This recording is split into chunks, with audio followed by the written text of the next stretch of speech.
नमस्कार दोस्तों। अभी जो मैं टॉपिक आप सभी से डिस्कस करने जा रहा हूँ उस टॉपिक का नाम है नीति आयोग।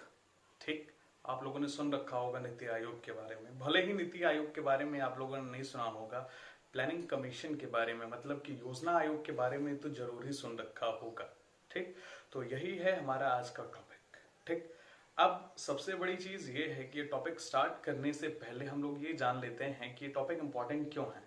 तो भैया जान लो कि कोई भी गवर्नमेंट रिलेटेड एग्जाम आप देते हो, चाहे वो आपका एसएससी का, रेलवे का, बैंकिंग का या फिर स्टेट लेवल का कोई भी एग्जाम होता है या फिर बहुत हाई लेवल का एग्जाम होता है जैसे कि यूपीएससी या फिर पीसीएस का भी एग्जाम होता है, तो वहां से भी इस टॉपिक से सवाल पूछे जाते हैं।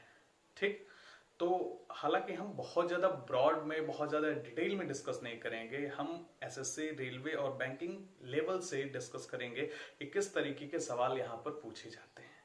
ठीक, तो भली भांति आप लोग इस टॉपिक से परिचित हो गए।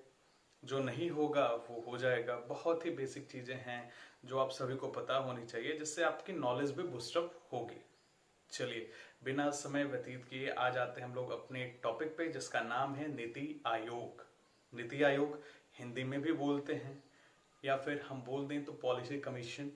ठीक, नीति आयोग इसका एग्जैक्ट नाम है। नीति आयोग इंग्लिश में भी इसी का नाम है, जिसका पूरा नाम होता है national institution for transforming India.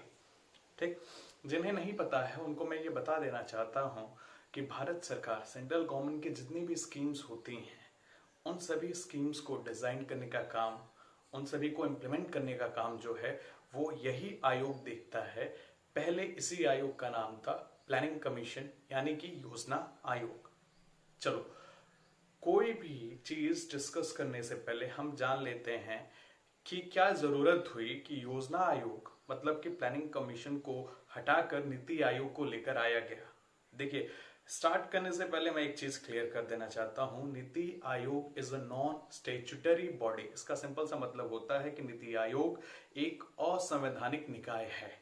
ठीक, इसका मतलब ये होता है कि इंडियन कॉन्स्टिट्यूशन में, भारतीय संविधान में इसका कहीं पर भी कोई उल्लेख आपको नहीं मिलेगा। मतलब कि यहां पर किसी भी तरीके का बिल पार्लियामेंट में पास करने की जरूरत नहीं है अगर इसके अंदर कोई बदलाव करना है। ठीक, तो इसीलिए प्रधानमंत्री नरेंद्र मोदी ने प्लानिंग कमीशन की जगह पर इंट्रोड्यूस किया एक नया कमीशन जिसका नाम रखा गया नीति आयोग। ठीक, अब हम बात कर लेते हैं योजना आयोग की, जो इससे पहले हुआ करता था, जिसको हम प्लानिंग कमीशन कहते हैं। एक बात याद रखिएगा कि हमको इंडिपेंडेंस मिली थी 1947 में। 1947 में जब हमको इंडिपेंडेंस मिली थी, आजादी मिली थी, तो अभी हमको शून्य लेवल से, जीरो से सब कुछ स्टार्ट करना था और अपने देश को आगे बढ़ाना था। और ये रिस्पॉन्सिबिलिटी जो थी वो थी उस समय के तत्कालीन प्राइम मिनिस्टर, प्रधानमंत्री पे, जिनका नाम था पंडित जवाहरलाल नेहरू। ठीक, तो पंडित जवाहरलाल नेहरू जी की अध्यक्षता में, पंडित जी की अध्यक्षता में एक कमेटी का गठन होता है जिसको हम बोलते थे प्लानिंग कमेटी, जो कि 1947 में ही बनी थी। और उन्हीं की ही रिकमेंडेशन पे, उसी कमेटी के रिकमेंडेशन पे 1950 में शुरुआत होती है किसकी? प्लानिंग कमीशन की, यानी कि योजना आयोग की। ठीक, अब अगर आपसे ये पूछा जाए कहीं पर सवाल, हालांकि अब तो नहीं आने का चांस है, फिर भी मैं आपको बता देना चाहता हूं कि जो प्लानिंग कमीशन है इसका जो कॉन्सेप्ट इंडिया ने लिया है वो कहां से लिया है। अगर ये सवाल आता है तो आपका जवाब होगा सिंपल सा, ये कॉन्सेप्ट हमने लिया है रसिया से। दूसरी चीज, प्लानिंग कमीशन की अगर मैं बात करता हूं तो प्लानिंग कमीशन कितने साल की योजनाएं बनाता था, तो आपका जवाब होगा पंचवर्षीय योजनाएं या फिर 5 ईयर प्लान्स।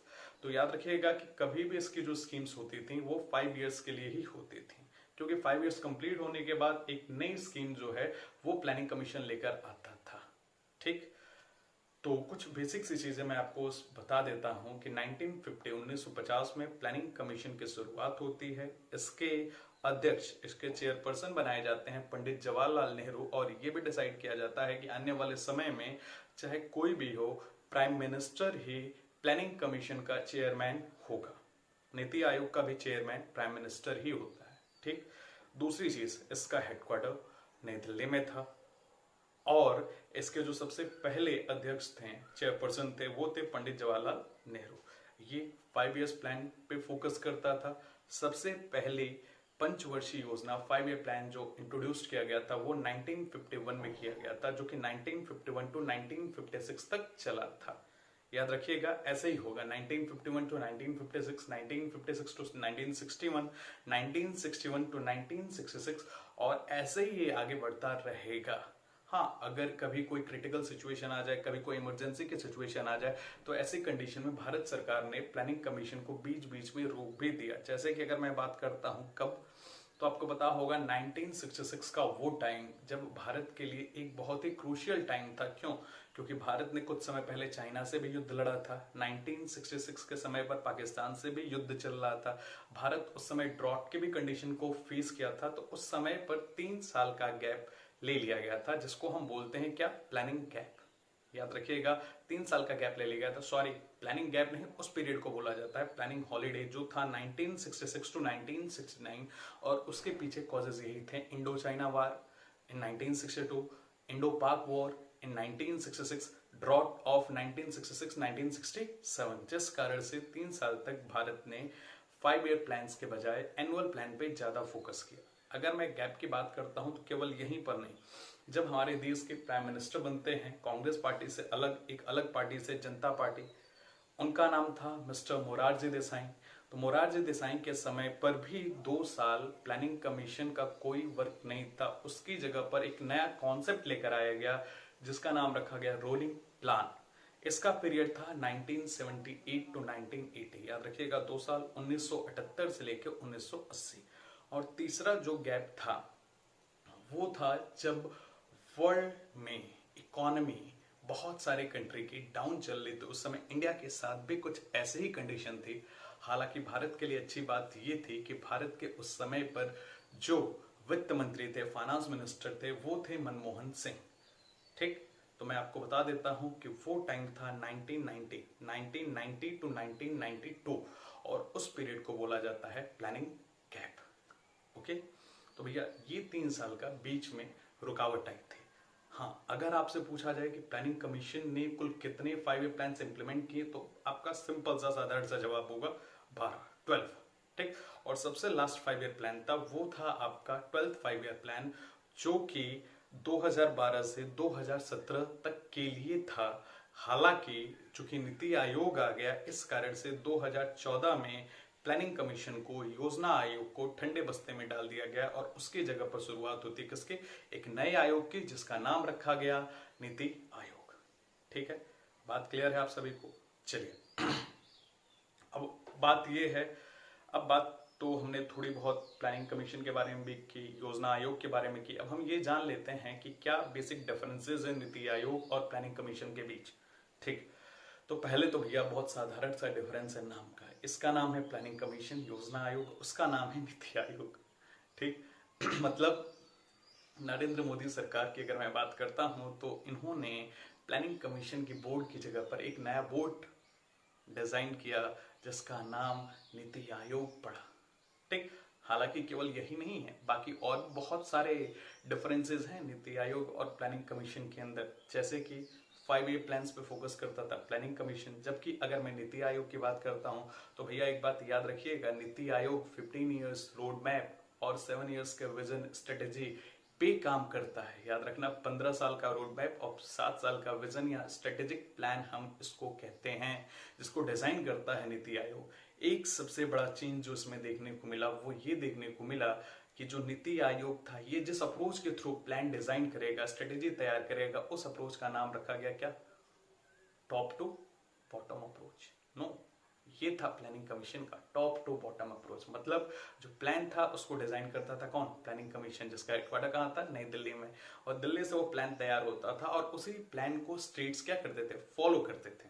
लेकिन प्रधानमंत्री जी की रिकमेंडेशन पे, मिस्टर नरेंद्र मोदी के रिकमेंडेशन पे इसमें थोड़ा बदलाव किया गया और कहा गया कि स्ट्रेटेजी को थोड़ा चेंज किया जाए, स्टेट से सजेशन लिया जाए और उसके थ्रू जो है नीति आयोग प्लान को तैयार करेगा। मतलब अप्रोच पूरी तरीके से चेंज। कैसे? Bottom to top approach. मतलब स्टेट की रिकमेंडेशन, स्टेट की सजेशन पर प्लान को इंप्लीमेंट किया गया। किसने किया? नीति आयोग ने। दूसरा डिफरेंस। तीसरा अगर मैं बात करता हूं तो तीसरा जो मेन डिफरेंस था, यहां पर नीति आयोग के अंदर एक हायरार्की होगी। मैनेजमेंट की, मेंबर्स की एक हायरार्की होगी। एग्जांपल के तौर पे सबसे ऊपर चेयरपर्सन की अगर मैं बात करूंगा तो चेयरपर्सन होगा, उसके नीचे वाइस चेयरपर्सन होगा, फिर सीईओ होगा, फिर प्रिंसिपल एडवाइजर होगा, फिर अगर मैं बात करता हूं तो फुल टाइम मेंबर्स होंगे, फिर अगर मैं बात करता हूं एक्स ऑफिशियो मेंबर्स होंगे, इसके बाद मैं अगर बात करता हूं तो और भी बहुत सारे चीफ मिनिस्टर या फिर एलजी का नंबर आता है। ठीक, तो एक प्रॉपर हायरार्की थी। लेकिन अगर मैं प्लानिंग कमीशन की बात करता हूं तो प्लानिंग कमीशन में भी सबसे ऊपर अगर जो होता था वो चेयरमैन, चेयरपर्सन होता था। इसके बाद अगर मैं बात करता हूं तो यहाँ पर वैसे प्रॉपर हायरार्की नहीं हुआ करती थी। और दूसरी सबसे बड़ी जो दिक्कत इसमें थी, स्टेट का कोई भी बंदा प्लानिंग कमीशन के अंदर यानी कि योजना आयोग के अंदर नहीं होता था। ठीक, अब अगर मैं कुछ और डिफरेंसेस की बात करूं, जैसे अगर मैं बात करता हूं फुल टाइम मेंबर्स, तो अक्सर भैया फुल टाइम मेंबर्स की संख्या प्लानिंग कमीशन में ज्यादा हुआ करती थी। अगर मैं बात करता हूं सबसे लास्ट 5 ईयर प्लान की, तो लास्ट 5 ईयर में भी जो नंबर ऑफ मेंबर्स थे उनकी संख्या 8 थी। जबकि अगर मैं नीति आयोग की बात करता हूं तो नीति आयोग में फुल टाइम मेंबर्स जो हैं उनकी संख्या 4 होती है। ठीक, 4 होती है। अब कुछ और भी चीजें, ऐसा नहीं कि 4 होती हैं, 4 से ज्यादा भी हो सकती हैं, लेकिन अभी फिलहाल 4 है। ठीक, अब कुछ और चीजें हैं जो आपको जान लेनी चाहिए। किसके बारे में? प्लानिंग कमीशन तो हालांकि अब रहने देते हैं, पुरानी चीजें हो गई, 2014 तक काम किया। अब सवाल आ सकते हैं, 1-2 आ सकते हैं, और जो आ सकते हैं आई थिंक आप लोग बता सकते हो। याद रखिएगा दोनों चीज, प्लानिंग कमीशन और नीति आयोग दोनों नॉन स्टेचुटरी बॉडी हैं। प्लानिंग कमीशन 5 ईयर्स का प्लान बनाता था, जबकि नीति आयोग 15 साल का रोड मैप और 7 साल के स्ट्रेटेजिक प्लान डिजाइन करता है। हाँ, योजना आयोग को नेहरू का आयोग कहा गया, और जबकि नीति आयोग को मोदी जी का आयोग यानी कि मोदी का आयोग कहा गया।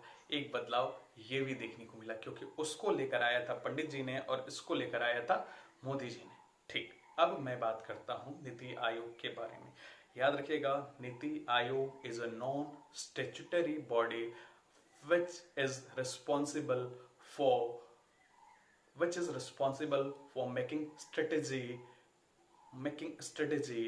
making plans for India। मतलब सिंपल सी भाषा में अगर बोला जाए तो नीति आयोग जो होता है एक असंवैधानिक निकाय होता है, जिसका काम, जिसकी रिस्पॉन्सिबिलिटी होती है, जिसका वर्क होता है योजनाओं को बनाना। ठीक, योजनाओं को बनाना। एक बात मैं बार बार बोल रहा हूं, जो आपसे अक्सर सवाल पूछा जा सकता है कि 15 साल का रोड मैप और 7 साल का स्ट्रेटेजिक प्लान लेकर चलता है कौन? नीति आयोग। और अगर मैं बात करता हूं तो मैंने कहा कि ये जो अप्रोच होता है वो कैसा होता है? वो होता है बॉटम टू टॉप, मतलब यहाँ पर स्टेट को भी सम्मिलित किया गया। नीति आयोग की अगर मैं बात करता हूँ, नीति आयोग काउंसिल की जब भी मीटिंग होती है तो उसके अंदर स्टेट के बंदे को भी आमंत्रित किया जाता है, इनवाइट किया जाता है, और स्टेट का सीएम या फिर जो यूनियन टेरिटरीज है उसके एलजी या फिर सीएम भी उस मीटिंग में जाते हैं और अपने स्टेट की जो प्रॉब्लम्स हैं उसको बताते हैं, और उस हिसाब से ही नीति आयोग जो है प्लान को तैयार करता है। ठीक, अभी प्लान कैसे काम करेगा, ये स्ट्रेटेजिक कैसे काम करेंगी, प्लान पास होगा, फेल होगा, क्या ग्रोथ रेट रहा, क्या ग्रोथ रेट होना चाहिए, कहां पर क्या कमियां रह जा रही हैं, तो इसके लिए तो भैया देखो, सबसे ज्यादा रिस्पॉन्सिबिलिटी जो होती है वो कौन किसकी होती है? वो होती है हमारे देश के प्रधानमंत्री की। ठीक, लेकिन प्रधानमंत्री जी के सपोर्ट में बहुत सारे और भी लोग होते हैं जो बहुत ज्यादा बुद्धि से भी होते हैं। ये हैं कौन? ये हैं आपके वाइस चेयरपर्सन। ठीक, अगर मैं प्रधानमंत्री की बात करता हूं तो वो तो है chairman mister Narendra Modi. Vice chairman अगर आपसे पूछा जाए तो आपका जवाब क्या होगा? आपका जवाब होगा राजीव कुमार। अगर आपसे ये पूछा जाए कि who is the CEO, who is the chief executive officer of NITI Aayog, तो आपका जवाब क्या होगा? आपका साधारण सा जवाब होगा कि नीति आयोग के जो सीईओ हैं, चीफ एग्जीक्यूटिव ऑफिसर हैं, उनका नाम है मिस्टर अमिताभ कांत। ठीक है, याद रखिएगा क्या नाम है? मिस्टर अमिताभ कांत। ठीक, और भी बहुत सारी चीजें हैं जो हम आपसे जरूर डिस्कस करेंगे, जरूर बात करेंगे। उसके लिए हम एक अलग वीडियो लाएंगे जहां पर पूरी तरीके से हम लोग नीति आयोग के बारे में बात करेंगे, फुल टाइम मेंबर्स की बात करेंगे, या फिर एक्स ऑफिशियो मेंबर्स की बात करेंगे, या फिर जो और भी मेंबर्स होते हैं उनके बारे में बात करते हैं। नीति आयोग जो स्ट्रेटेजी, जो प्लान लेकर आता है, कौन कौन से प्लान लेकर आया, उसकी क्या क्या इंपॉर्टेंस थे, इन सारी चीजों के बारे में हम लोग बात करेंगे। लेकिन ये बात जो हमारी होगी वो होगी हमारी आने वाली नेक्स्ट वीडियो में। आशा करता हूं कि आपको ये वीडियो अच्छी लगी होगी, और क्या इसमें और भी चेंजेस होने चाहिए, आप लोग कमेंट बॉक्स में जरूर बताइएगा, कोई भी सजेशन हो। धन्यवाद।